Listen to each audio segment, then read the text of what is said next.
नमस्कार, आप देख रहे हैं हर खबर और मैं हूं आपके साथ अमित शर्मा। सदन में रजिस्ट्रियों में गड़बड़ी का मामला आज जमकर उठा, जिस पर जवाब देते हुए मुख्यमंत्री मनोहर लाल ने कहा है कि जो गड़बड़ियां हुई हैं वो हमने माना नहीं बल्कि जाना है, क्योंकि उसको हमने खुद पकड़ा है। साथ ही कहा कि मामले में कार्रवाई की गई है और आगे भी कार्रवाई की जाएगी। ये गड़बड़ी करने वाला गिरोह अभी नहीं बल्कि पहले से ही है।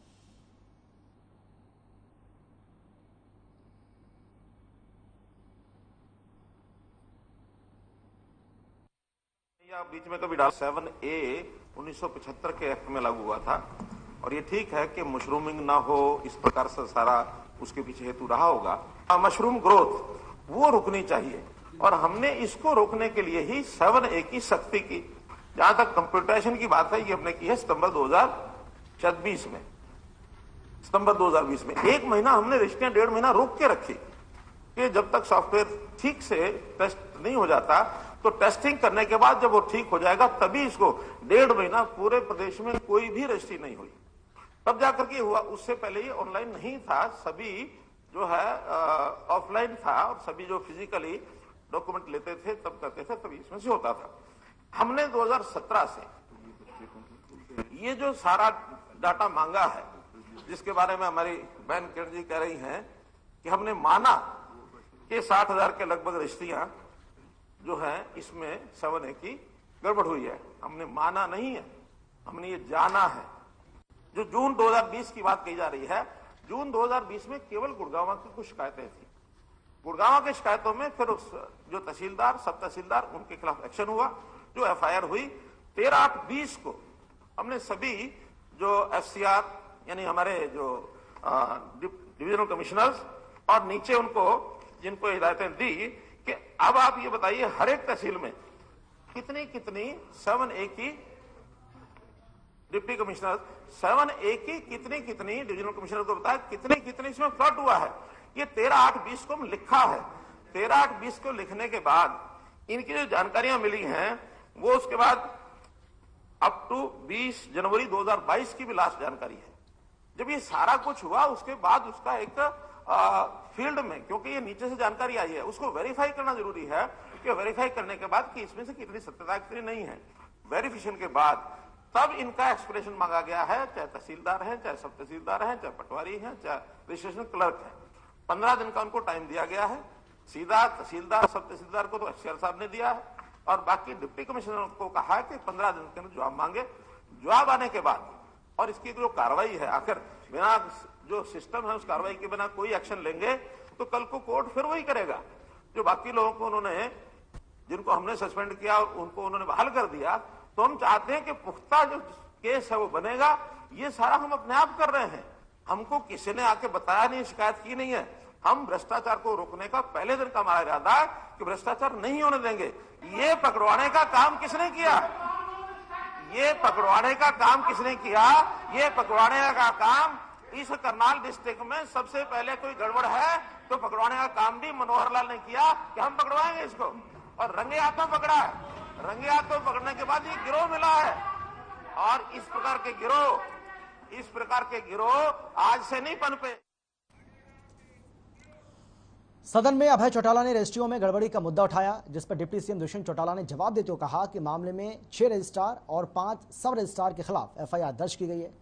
सरकार ने समय पर उचित कार्रवाई की है। साथ ही कहा कि सरकार ने कोई भी आंकड़ा नहीं छुपाया, गड़बड़ी करने वालों पर सख्त कार्रवाई की जाएगी।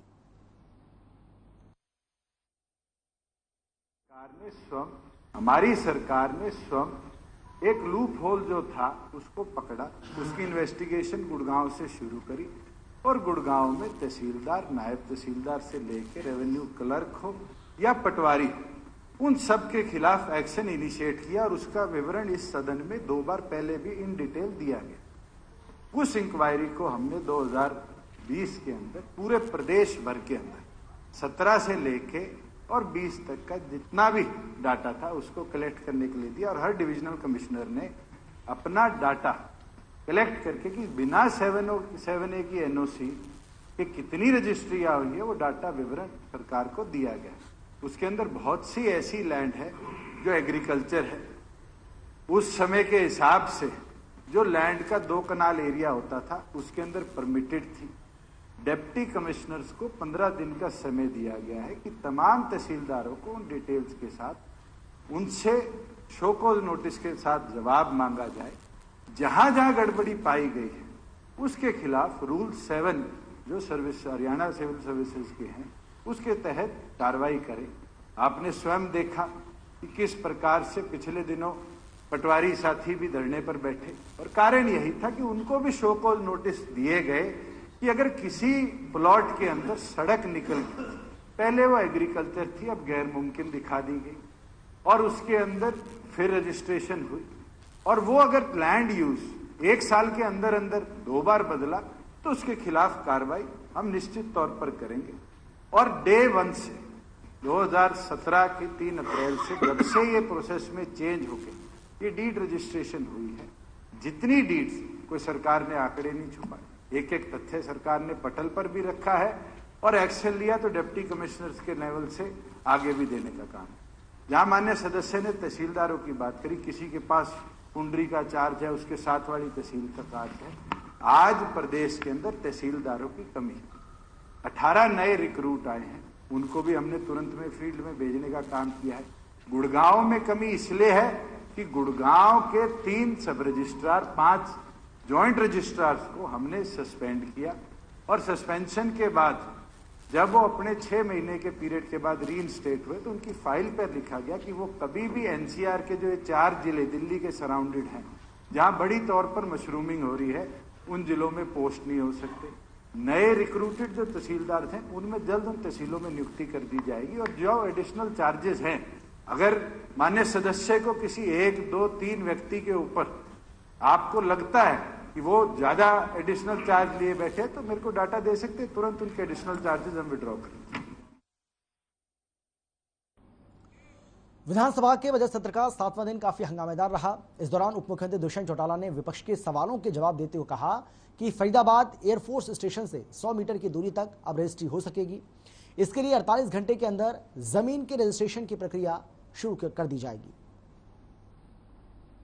Registration of instruments under section 7 the registering authority govern under the works of registration of instruments under section 17 and 18 of Registration Act 1908. After scrutinized document presented to him, the registration is in view of provisions contained under section 21, 22, 23, 24, 28, 32, 33, 34. Sir, they are governed under section 21, 22, 23, 24, 28, 32, 33, 34, 35 of the Registration Act 1908. That is, before acceptance of any instrument of transfer of any property, he has to see whether the proper description of property has been defined in the instrument.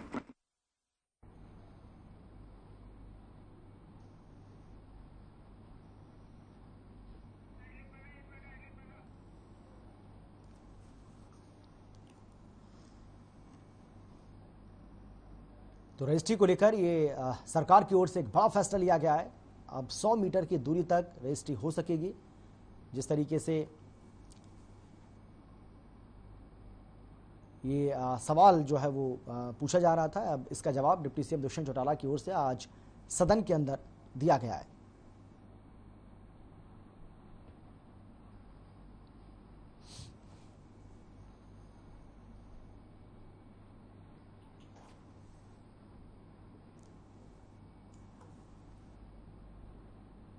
Govern under the works of registration of instruments under section 17 and 18 of Registration Act 1908. After scrutinized document, the registering authority govern under the works of registration of instruments under section 17 and 18 of Registration Act 1908. After scrutinized document, the registering authority govern under the works of registration of instruments under section 17 and 18 of Registration Act 1908. After scrutinized document, the registering authority govern under the works of registration of instruments under section 17 and 18 of Registration Act 1908. After scrutinized document. हाल ही में हुए 5 राज्यों के विधानसभा चुनावों में कांग्रेस की हार पर विधायक नीरज शर्मा ने तंज कसा है। फरीदाबाद एनआईटी से विधायक नीरज शर्मा ने हार का ठीकरा कांग्रेस हाईकमान पर फोड़ा। नीरज शर्मा ने कहा कि कांग्रेस बीजेपी के खिलाफ लड़ रही है या फिर अपने नेताओं के साथ लड़ रही है, ये समझना मुश्किल है। और क्या कुछ कहा, आप सुनिए। 5 राज्यों में हुए चुनावों के नतीजे सबके सामने आ चुके हैं। 5 में से 4 राज्यों में भारतीय जनता पार्टी अपनी सरकार बनाने जा रही है, तो वहीं पंजाब के अंदर आम आदमी पार्टी अपनी सरकार बनाने जा रही है। ऐसे में भारतीय जनता पार्टी द्वारा कांग्रेस मुक्त भारत का नारा सच साबित होता हुआ दिखाई दे रहा है। इसी विषय पर चर्चा करने के लिए हमारे साथ इस समय मौजूद हैं कांग्रेस के फरीदाबाद एनआईटी से विधायक नीरज शर्मा। सर, किस तरीके से देखते हैं एक बहुत बड़ी हार जो है वो देखने को मिली है? नमस्कार दोस्तों, देखो हार जीत तो जिंदगी का पहलू है, कभी जीतेंगे कभी हारेंगे। बाकी जहाँ तक बात है कांग्रेस मुक्त की, आप ये मान के चलिए जब तक हम जिंदा हैं हमारे देश की जनता कांग्रेस को अपने से अलग नहीं करेगी, क्योंकि कांग्रेस एक पार्टी नहीं, एक विचारधारा है। और कांग्रेस पार्टी ने देश को आज़ादी दिलाई है, लोगों की नसों में कांग्रेस पार्टी बहती है, कांग्रेस पार्टी की विचारधारा बहती है। तो ये चीज़ तो संभव ही नहीं हो सकती कि कांग्रेस मुक्त हमारा देश हो।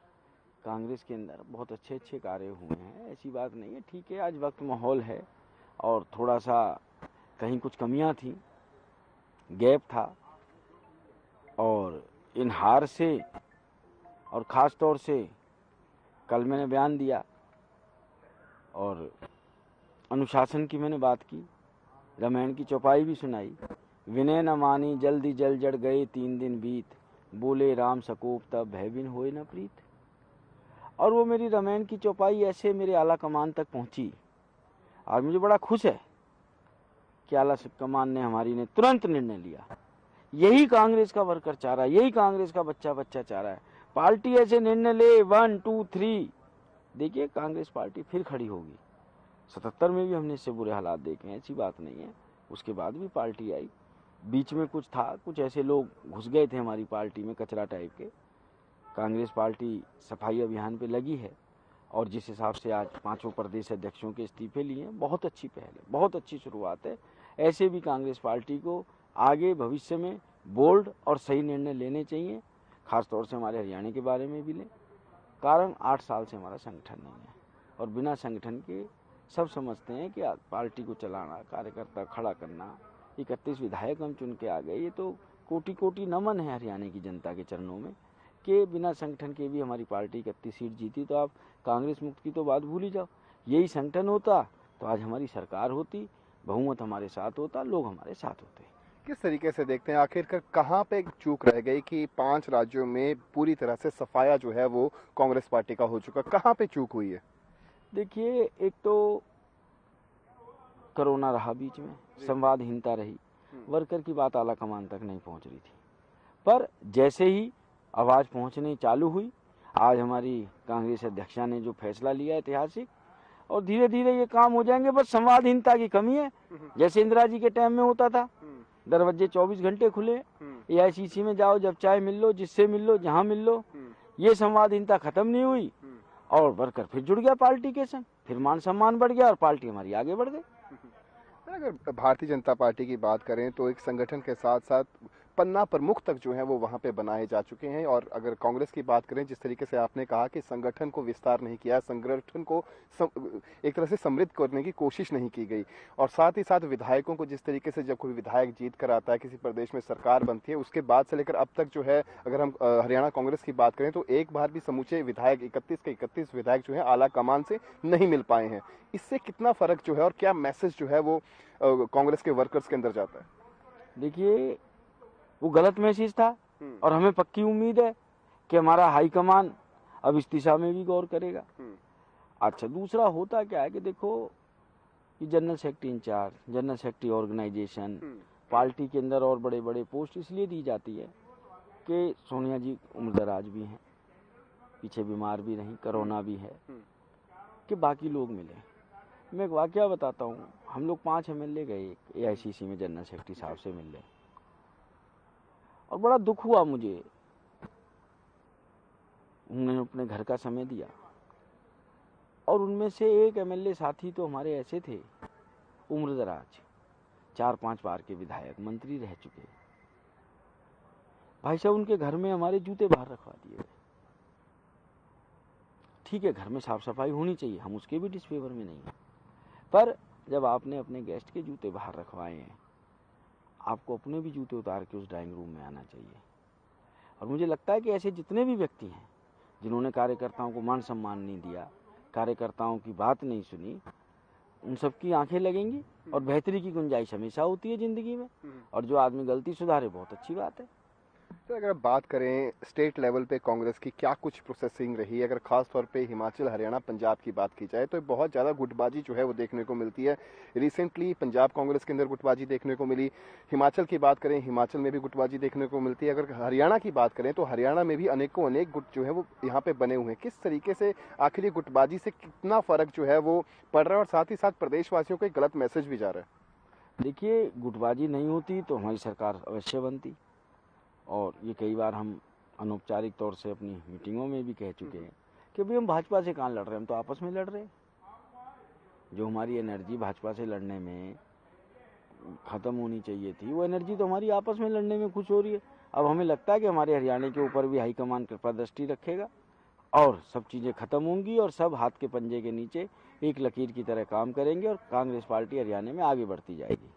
अगर हरियाणा की बात करें तो आप ये मानते हैं कि हरियाणा की कांग्रेस के अंदर भी गुटबाजियां हैं? जिस तरीके से अगर आज सदन के अंदर की कार्यवाही की बात करें, जब कांग्रेस की वरिष्ठ नेत्री किरण चौधरी जो है अपना सवाल रख रही थी सदन के पटल पर, उस समय किसी भी विधायक ने, किसी भी कांग्रेस के विधायक ने उनके साथ नहीं दिया। हालांकि बाकी अगर हम सत्ताधारी पक्ष के विधायकों की बात करें तो उन्होंने तंज कस के भी कहा कि ये अकेली खड़ी है, 29 विधायक कहाँ हैं जो इनके पक्ष में आकर क्यों नहीं खड़े हो रहे? नहीं, ऐसी तो कोई बात नहीं जी। कोई भी साथी अपनी बात उठाता है, अपनी बात करता है।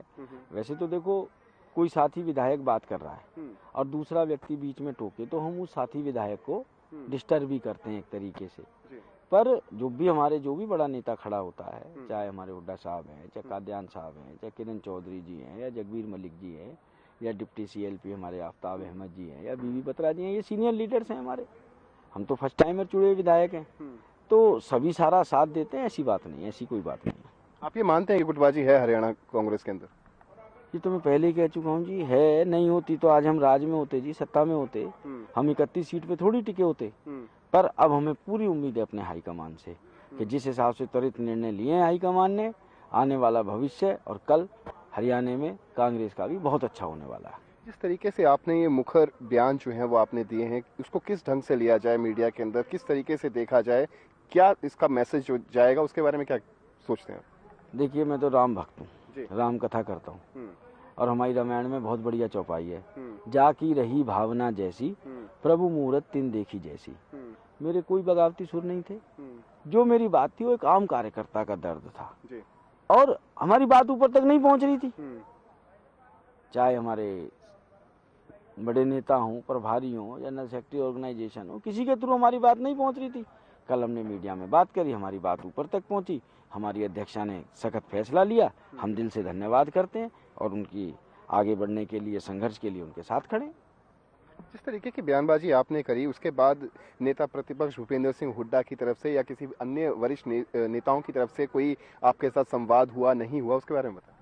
नहीं, सबसे बातचीत हो रही है। कल रात खाने पे भी इकट्ठे थे, सब नेताओं से बात हुई। उन्होंने कहा ठीक है भाई, आपका अपना दर्द है, अपनी बात है, आप कह सकते हैं, क्यों नहीं कह सकते, ऐसी कोई बात नहीं। किस तरीके से देखते हैं सर कि आने वाले समय के अंदर जो है इसी वर्ष हिमाचल, कर्नाटका और गुजरात के अंदर जो है चुनाव होने जा रहे हैं, जो 5 राज्यों के प्रदेशाध्यक्षों को बदला गया है, क्या मैसेज जो है वो जाएगा और कितना स्ट्रांगली जो है, क्या कांग्रेस कमबैक कर पाएगी या नहीं? बिल्कुल करेगी जी, और उससे पहले तो हमारे यही नगर निगम का चुनाव है, मैंने उसको लेके बात करी थी, और नगर पालिकाओं के चुनाव है, उन्हीं में आपको बेहतर रिजल्ट देखने को मिलेगा। दूसरे स्टेटों की तो मैं बाद में बात करूं, अपने हरियाणा में आपको पहले से बेहतर रिजल्ट देखने को मिलेगा। जी, बहुत बहुत शुक्रिया। तो ये थे हमारे साथ कांग्रेस के फरीदाबाद NIT से विधायक नीरज शर्मा, जिनको साफ लफ्जों में कहना है कि जिस तरीके से अन्य राष्ट्रीय राजनीतिक पार्टियां जो है वो अपने संगठन को मजबूत कर रही हैं, उसी दृष्टि से कांग्रेस को मजबूत करने की प्रक्रिया जो है वो शुरू नहीं हुई है। हालांकि देर आए दुरुस्त आए, कांग्रेस आलाकमान द्वारा 5 राज्यों के प्रदेशाध्यक्षों को तो जो है अब सस्पेंड कर दिया गया है। देखना दिलचस्प होगा कि आगामी चुनावों के अंदर जिस तरीके से हिमाचल, कर्नाटका और गुजरात के अंदर चुनाव होने जा रहे हैं, क्या कांग्रेस जो है वो कम बैक कर पाएगी या नहीं। चंडीगढ़ से हर खबर हरियाणा के लिए रवि चंदेल के साथ कैमरा पर्सन किशन। हिसार में एम्पिरिकल माइंड्स सोसाइटी में एक सेमिनार आयोजित किया गया और इस सेमिनार में भारतीय किसान यूनियन के राष्ट्रीय अध्यक्ष राकेश टिकैत ने शिरकत की। इस दौरान राकेश टिकैत ने मीडिया से बातचीत में कहा कि उनका आंदोलन सत्तासीन पार्टियां बदलने का नहीं था, वो तो आंदोलन के मास्टर हैं। उनके आंदोलन का ही असर था कि चुनाव में पार्टियों ने किसानों के मुद्दे को अपने मैनिफेस्टो में शामिल किया।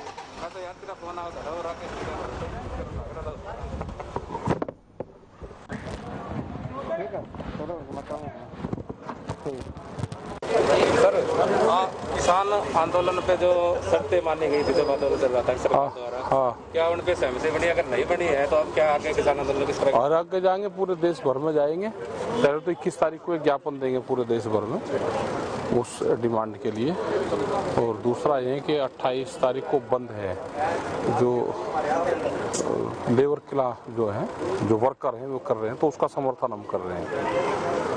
और अपनी फसलों को बेचेंगे, अप्रैल से शुरू करेंगे इन सारी चीजों को। भाई फसल बेचो, एमएसपी सप्ताह मनाओ, जैसे मनाते हैं ना, तो एमएसपी सप्ताह मनेगा, जाएंगे और अपनी फसलों को एमएसपी से कम पे ना बेचें।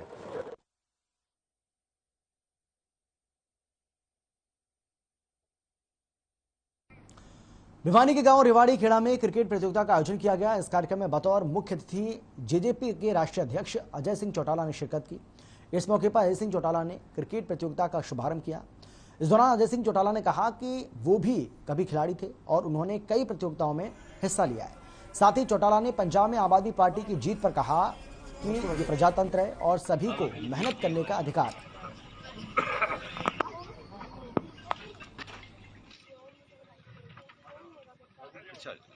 आज तो शुभ शुरुआत की गई है। हम गांव-गांव जाकर के स्वयं मेरी प्रभारी के तौर पे इस जिले की जिम्मेवारी है, गांव-गांव में जाकर के मेंबरशिप अभियान चलाएंगे। शहर के वार्ड स्तर पे जाकर के पार्टी के ज्यादा से ज्यादा निष्ठावान सिपाहियों को जोड़ने का काम करें। अनेक प्रदेश के अलग अलग इश्यूज हैं। पंजाब के लोग बड़े लंबे समय से परेशान थे कांग्रेस की गवर्नमेंट से, वहाँ लोग बदलाव चाहते थे, बदलाव किया है।